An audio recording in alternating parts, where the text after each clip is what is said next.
GNHD 2017. We are very pleased to have all of you with us today.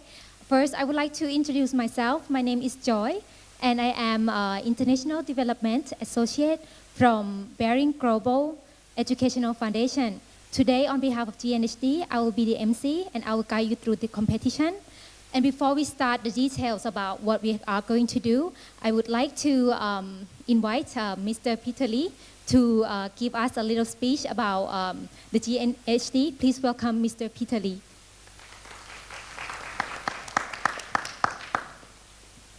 Okay, thank you. Okay, Mr. Choi and his two beautiful colleagues, Joy and Olivia, they fly especially from Bangkok to Hong Kong last night to join this event today. And Mr. Wong of the Hong Kong Science Museum, honorable judges, I'll let Joy to introduce you in details. And teachers, parents, and fellow students, good afternoon. Welcome to the Hong Kong Science Museum to participate in the Global Natural History Day 2017 Hong Kong Finals. Time flies. It's already the fourth year the Earth Rescue Team co-organized in association with the Hong Kong Science Museum for the global final, for the Hong Kong final of the Global Natural History Day in Hong Kong. And I can see some old faces and some new faces. Earth Rescue Team is focused on providing healthy and educational information to the younger generation, and we think that the Global Natural History Day is a perfect education platform as the student can use the project to do research and analysis on the topic they choose for themselves on the theme of the year. This year, the theme is the scale of nature, from micro to macro. This will really inspire them to be aware of the world we live in and also develop their skill of scientific approach to ask questions and finding solutions to tackle problems and advance our world. In the past 3 years, we have over 12 Hong Kong teams participated in the global final and meet international teams from other countries already. All of them are feeling great about the global final experience, and I hope we will have new teams representing Hong Kong this year again. I must specially mention this because for the first time, there are 3 teams led by Ms. Chow coming from Macau today. They are pioneers of the Macau schools joining the GNHD. As the host, let's give them a big hand to welcome them. And for you Hong Kong teams, of course, I realize that you have a heavy homework and stress of the examination, but you still pay extra effort to finish your research and do the beautiful presentation here and bring them here today. You are all passionate students and you are so different. And also thanks to your loving teachers and parents who are spending extra hours to bring you here today. So I think you should also give yourself a big hand. All right. Again, this year we still have the 3 ERT monetary prizes, the first, second, and the third. And I'm sure the competition would be keen and would be exciting. Now shake off your nervousness and wish you all good luck. Okay, let me pass the time to Mr. Choi to explain the objective and the theme of the GNHD 2017.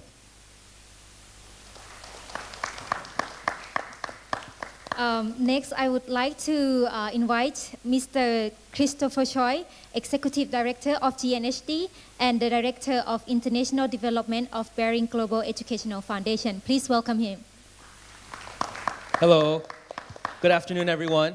I just want to say thank you so much. Like Peter Lee said, thank you for coming out today. I know that it's the end of the school year for a lot of you and you have a lot of projects to do and a lot of work to do, but we really appreciate you putting some effort into GNHD. Like Peter said, this is our 4th year in Hong Kong. It's the 6th year that we've been doing GNHD. And we do see a lot of familiar faces, and it's always great to come back to Hong Kong. And we really like to thank the Hong Kong Science Museum for always supporting us, and also Peter Lee and his wonderful organization, and also teachers and parents and students that have come back and spread the word for GNHD. We really appreciate that. You know, right now, there are students in 11 different countries doing GNHD projects just like you. And so it's just exciting to see the kinds of topics that you guys have settled upon this year. I remember last year a lot of the Hong Kong participants, they did projects on fire ants. I think some of the judges remember fire ant projects. And the interesting thing was when the Hong Kong students went to Shanghai last year for the global finals, there were a lot of other students from other countries doing fire ant projects. So it was a great time that they could share information and share their research and share their project design with each other. So I just hope that you're encouraged by the fact that there are other students in different countries that are doing these exact same projects right now. And if you have the opportunity to go to China this summer, you would have a even greater chance to share with a more international audience. This year, we've been growing GNHD from last year. We're welcoming Macau teams this year, which is really exciting. We're going to welcome teams from Guam, from the United States this year. We have a team from Japan. We have teams from Malaysia. We're working with teams from Singapore and Indonesia and hopefully Tanzania. So adding this to the global finals is going to be a really exciting experience for all of our participants. So, you know, today is thinking about the contest and about that, but also thinking about sharing all the information that you've learned with the judges. Today, it's all about you today, right? It's all about you sharing all the knowledge and the primary research that you've done, sharing it with everyone. And that's why we're here, to celebrate all your work. So don't be nervous. Just come up here and be confident in yourself and just share with all of us what you've learned. That's what we're here to do today. So thank you again. We hope you have a good time. And thank you to our judges as well. Okay, thank you very much. Thank you, Chris. Okay, before I brief you about the schedule today, I would like to introduce our judges for today. First, I would like to introduce Dr. Wong Ho Wan. Dr. Wong is currently the Assistant Curator of Hong Kong Science Museum. And next, I would like to introduce Mr. Lau Kam Phai. Please welcome him. Mr. Lau is Internal Vice Chairman of Hong Kong Liberal Studies Teachers Association. And next, I would like to introduce Ms. Yip Seaman Cecily.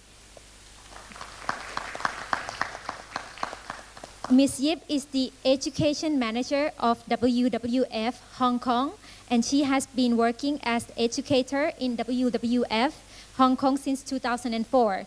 Over these years, she managed and implemented different educational programs in WWF Hong Kong, nature centers, as well as collaboration with schools through whole school approach. Okay, for the schedule, I would like to mention that today there will be 12 teams. We'll present all the exhibits, and the judges will, after the presentation, the judges will leave the hall and will have discussion about, you know, the presentation. And then that time you will have a 15 minutes break, and then please don't go too far because we will have to come back and we will have the ceremony afterwards, and that will be the end of today. That's the rough schedule. Next, I would like to introduce you to the participant school. So the participating schools are the Chinese Foundation Secondary School, TWGHS Cap Yan Directors College, Poling Kung Ngan Poling College, St. Paul's College Primary School, Pui Ching Middle School, Macau. As I mentioned, there are 12 teams participating GNHD 2017 in total. So there will be one from primary school in Hong Kong, and there are 3 teams from the secondary school in Macau. And about the rules briefly, I am sure that many of you are aware. You will be given about 5 minutes to present your work, and then you will be given 3 minutes for the judge to ask Q&A questions. So we will call out the first team, and then please introduce your school and your name. And then when I say now it's your time, then you can go ahead and present yourself, and then there will be the time keeper. Once you hear the ring, that means it's 5 minutes, so you will have to stop, and then we'll start another 3 minutes for the Q&A questions. Any questions before we start? No, so I think I'm gonna call the first team. Okay?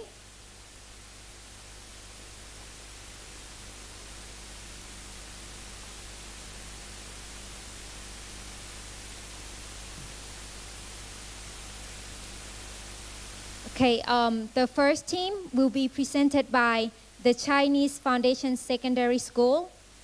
And we have Miss Leng Yushan as the mentor. And the student's name, please welcome in the front, Chong Bok Man and Chung Wan Man. Please welcome the first team. Good morning. Good morning, everyone. I'm Boris Zhong. And I'm Vivian Zhong. And you are from the school? We are from the Chinese Foundation Secondary School. Okay. Are you ready for today? Okay? Yeah. Okay. Now is your time. Good afternoon, everyone. Today we're going to share with you about our project. It is a quick and effective estimation of algal density by photometry. We hope that through this project, we can develop a method that relates algal density to culture absorbance and estimate culture biomass and apply digital analysis for algal density in water samples.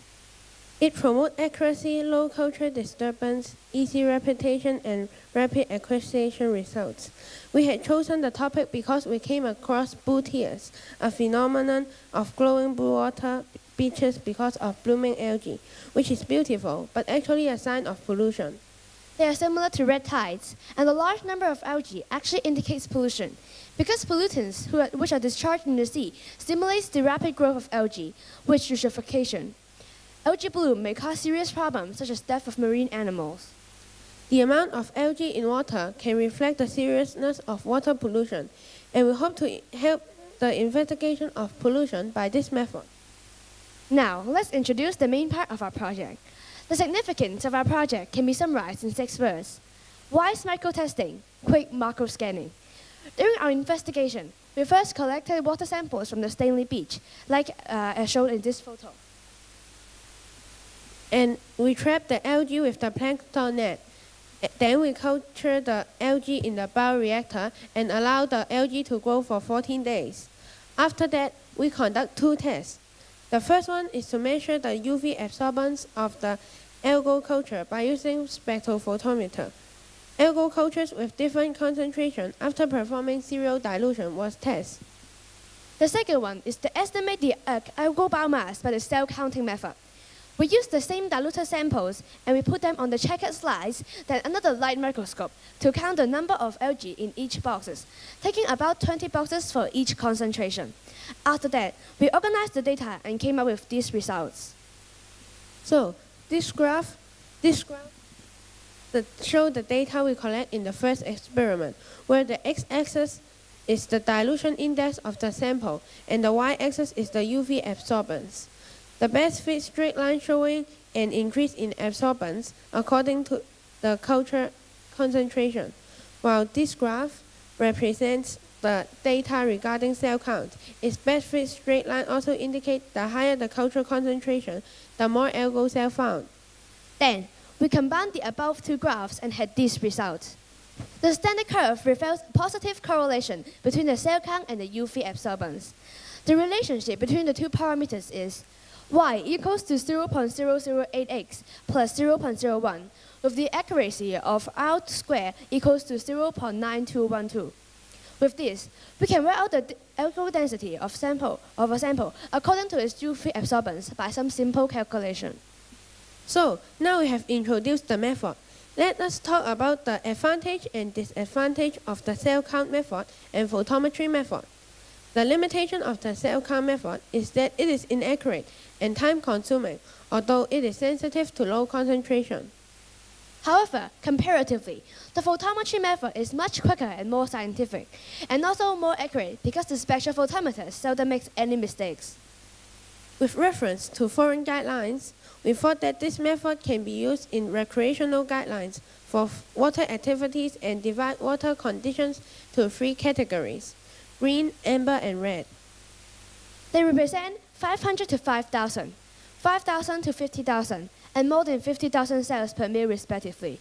With this method, digital analysis can be used and will be much quicker and scientific.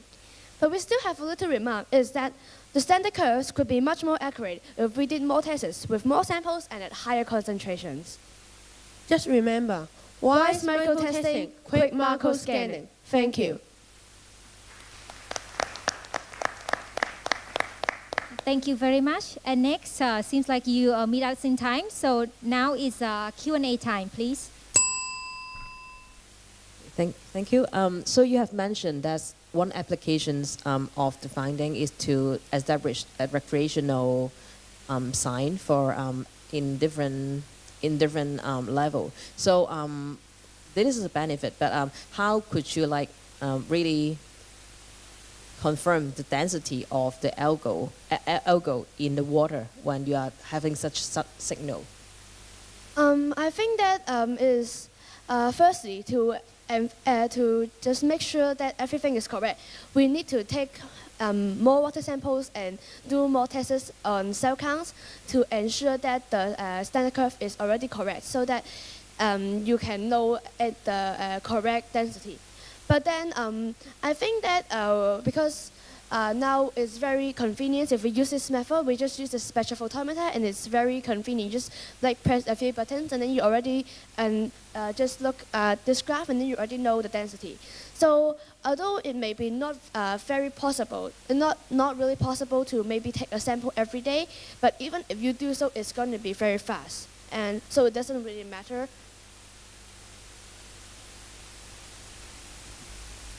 How are you going to improve the accuracy of your experiment? And if you were given a chance to do it again, what would you improve? So we'll take more water samples from different places in Hong Kong, and we will see if there is different in different times and different weathers to see if other conditions will matter too. Okay, thank you very much. You did a very good job. Thank you. Please give a... Okay, next team that I will call out is the team from the school TWGHS, Cap Yan Directors College. Please welcome Miss Shan Hiu Ying, the mentor, and the student, Kwa Kin Hei and Yip Tong. I'm Kok Kin Hei from Chonghua Group of Hospitals, Cap Yan Directors College. I'm Rachel Ip from Chonghua Group Hospital, Cap Yan Directors College. Okay, now it's your time. Good afternoon. It is our pleasure to introduce our project to all of you. The topic of our project is rock formation process, shaping our past, present, and future. From micro-size forming sediment to macro-scale forming sandstone, given now the macro impact forming the landscape. Our topic demonstrates this miraculous process. In our presentation, we focus on this case study. We have first talked about the rock formation process of these places, and our regional case study, Mount Dansha, with red layer structure. About 100 million years ago, Himalayas mountain formation movement formed the Dansha Basin. Different types of red rock debris forming the coarse-grained conglomerate and fine-grained sandstone layer. During the late Cretaceous period, due to the hot and dry environment in the basin, oxidation happened. Red rock composed of mainly sandstone was formed. During the late Tertiary period, the Himalayas mountain formation movement caused the red sandstone experiment flooding. Gradually, this unique rock structure in Dansha formed. Osangate Mountain has its amazing oxidation process. Oxidation on the sediment caused various coloration. For instance, sediments that rich in iron content will have the red coloration. Similar mechanism happened on Hongshat Moon. We will show some of the primary information we have explored in there. We discovered the source of sandstone. Ever early since the Cretaceous period, undivided coarse ash crystal tuff, as shown in the geological map with the symbol of JTM, have formed. As tuff is less resistant to weathering and erosion, it is easily being weathered and provides sediments for the formation of red sandstone. With reference to their high belief in double heaven in compared to Hongshat Moon, for the environment there with low velocity and of river, the sediment were deposited in the channels.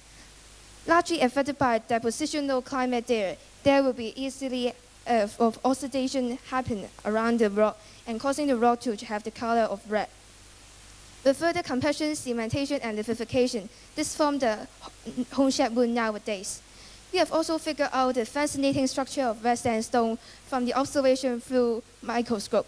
And the above is the research that we have done. By knowing more about its composition, we can see that tough rock type that with the same composition provide ample sediments for the formation of sandstone. You may ask questions about how these processes affect our present life and even our future. We will say that this helps the sustainable development of places. We make use of the success of Dansha in sustainable development to design our exhibit. Mentioning about the ecotourism, agriculture, famous scenic spots, and transportation there. As the main focus of our exploration tourist sustainable development, we would like to have deeper introduction on Dansha's development nowadays. Being approved by UNESCO as World Geopark and Heritage Sites in 2004 and 2009 respectively, it served nearly 800,000 of tourists per year. For Sangay Mountain, owing to its physical constraints, the first guided tour was introduced in January 2016. As for Hong Shat Moon in Hong Kong, to be also regarded as UNESCO Geopark, there is nearly no sign in human habitation and without much promotion of tourism there. Hence, this led us to raise the question for Hong Shat Moon's future. Why don't Hong Kong government try to put more emphasis on her sustainable development? The good example of Dansha region reflected that this idea is applicable. We make comparison between the situation in Dansha and Hong Shat Moon. Both are regarded as World Geopark with wonderful environments. We have discovered that Dansha has rapid development as it can make use of its manpower nearby for promoting tourism and environmental protection. In contrast, with Hong Shat Moon's limited manpower, with all fishermen originally settled there were left, the development there is still static. For their economic development, Dansha helped Shaoguan to have a rising GDP, whereas no significant effect on Hong Shat Moon's economy. About the promotion of two places, Hong Shat Moon's situation is still lagging behind. Hong Kong government has only adopted some laws, same laws to protect all geoparks without regarding on different situations in different parks. One better promotion has made is just by introducing the trails of geopark through leaflets. For Dansha, one of the most successful events must be the Earth Day promotion held every year, inviting experts and students to discuss sustainable resources. In order to achieve sustainable economy, government can attract visitors coming there by having improvement on the transportation system, like having more frequent minibus. And sorry, it's already reached 5 minutes, so it will be next is the Q&A question. Right. So thank you for introducing us to Dansha Geopark. Have you like compared the capacity? I mean the tourist in terms of tourism, the capacity of two places, because you mentioned about you want to develop the Hong Shat Moon like something like Dansha. We have made some comparison towards the capacity of the tourism in Hong Shat Moon and Dansha. We have discovered that with the Dansha's landscape, the area there is really large and it can accommodate more customers as more protection and conservation work has been done there. But for Hong Shat Moon, as it is not too close to the inner area and we need to take the boat to go to there. And then maybe it's difficult for Hong Shat Moon to develop a better tourism is because of its location. It's not very convenient for us to take in as we have to take some boats to get in and just have an overlook on its appearance. All right, thank you for your presentation. And do you know that sometimes the physical barriers is a way to protect the environment? I mean, the harder the way we need to go there, that means less tourists, and that means the environment should be better protected. So, do you mean Hong Kong? Do you think Hong Kong, the Hong Shat Moon place, if we let's say put in more tourists there, would the environment be, I mean, a little bit destroyed, or should we put it, I mean, just protect it, or just put it there, don't leave it alone, so that they can develop in the natural way? Which way do you think is better? I think it's better for us to know more about Hong Shat Moon by visiting the places, but not destroying them. Maybe it has high educational value that we can learn more about the history of Hong Kong, about the geological age, as Hong Kong is a place with wonderful landscape with wonderful rock formation. And we think that we need to make use of Home Shed Moon to have deeper introduction of geology of Hong Kong and having education about the conservation of sites to students, as students seldom know about Hong Shed Moon, this place. But this place is really beautiful, as we have gone to there, and we think that it is necessary for us to recommend this place to them so that they can learn more about Hong Kong's natural landscape. Well, thank you for your presentation. I would like to ask, what will be your next step in this topic? Our next step is if we give you time to further study. About the Hong Shed Moon's development. For example, on the tourism, as the place is not too close to the inland area, maybe we can suggest that the government should offer more ships to the Hong Shed Moon area and having some local tour guides, as they are originally living with some fishermen, but they moved to another site, and so that there's limited habitation. Maybe we can invite local residents there to introduce this wonderful place to them. Okay, thank you very much for the Q&A session, and thank you to the team as well. Next, Po Leng Cook, Ngan Po Ling College. Please, with the mentor, Ms. Tai Leland, and the student, Patel Ayushi Prasan, and Shrestha Shagun. Please welcome. My name is Shagun Shrestha. And I'm her partner, Ayushi Patel. We're from Poland Cook Nam Poland College. Okay, now it's your time to present. Good afternoon, ladies and gentlemen. Our topic is the perplexity of tomatoes. From the beginning of time, sizes of different things has often mattered in our daily lives, let it be in terms of economy or biology, or from micro to macro. Food and nutrition plays a major role in our daily lives, so we decided to focus our research on tomatoes, as it is one of the most consumed fruits and vegetables across the whole world. Generally, people tend to have an assumption or an intuition that the larger the fruit or vegetable, the more nutrition value it has. However, in this research, we would like to really attest or justify if this is true. We chose to focus on vitamin C as it is the most common vitamin known and is very vital in human beings' lives, as it helps in the repair and growth of cells, which speeds up the process of wound healing and prevents bacterial infections, as well as it also helps in improving the immune system.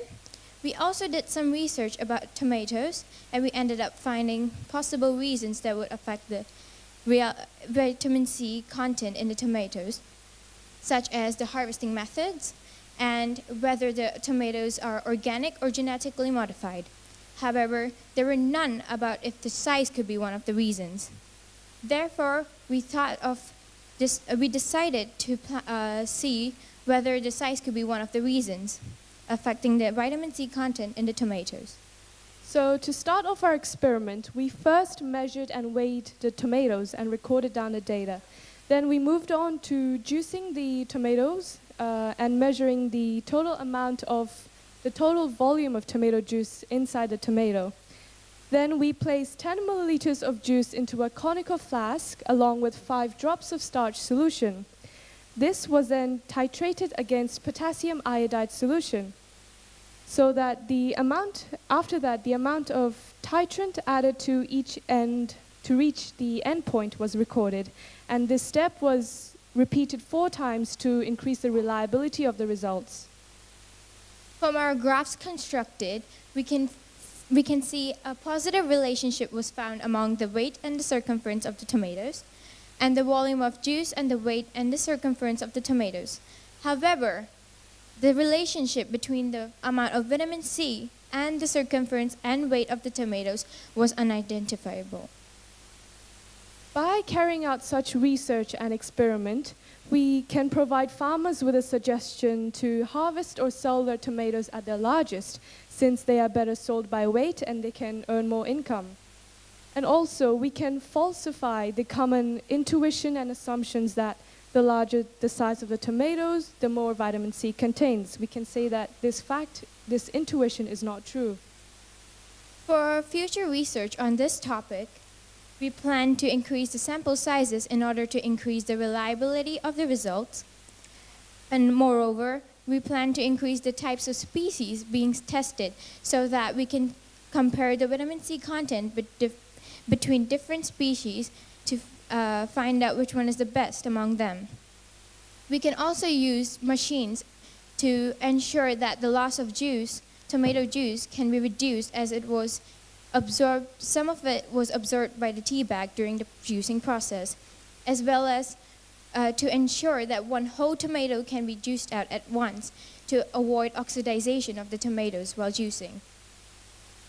So our topic relates to the theme this year, Scales of Nature from Micro to Macro. As molecules, we believe that before this research, it had a hidden relationship with the